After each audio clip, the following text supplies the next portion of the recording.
शैतान को मिला अवसर।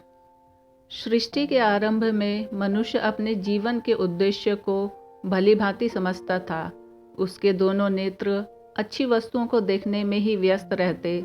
किसी रमणीय को देखता तो उसके मन में माता और बहन के भाव आते और मस्तक श्रद्धा से झुक जाता।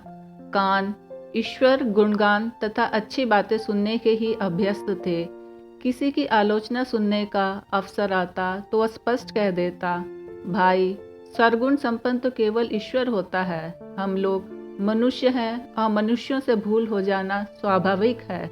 किसी की आलोचना करने से तो अच्छा है अपनी आलोचना स्वयं की जाए और अपने को समझने का प्रयत्न किया जाए। आत्मनिरीक्षण की वृत्ति मनोवांछित गुणों का विकास करती है और मनुष्य के दोनों हाथ श्रेष्ठ कर्म में रत रहते।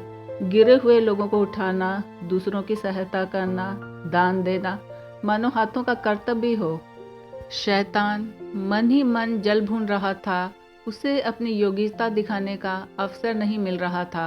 अतः एक दिन वेश बदल कर आया और बोला, विधाता ने तुम्हें 2 आँख, 2 कान और 2 हाथ दिए हैं। इसका मतलब यह नहीं कि दोनों अंगों को अनावश्यक कष्ट दिया जाए। क्या तुम 1 आँख, 1 कान और 1 हाथ से काम नहीं कर सकते? शैतान को अपनी बात मनुष्य के गले तक उतारने में सफलता मिल गई।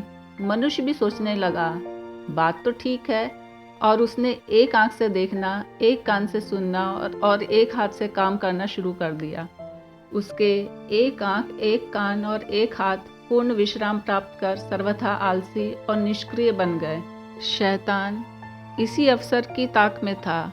उसने मनुष्य के उन अंगों पर अड्डा जमा लिया जो निष्क्रिय थे और तभी से मनुष्य की आंखें भले के साथ बुरा भी देखने लगी, कान अच्छी बातों के साथ बुरी बातें, आलोचना तथा गाली सुनने में रस लेने लगे और हाथ भी सत्कार्यों के साथ दुष्कर्म करने लगे।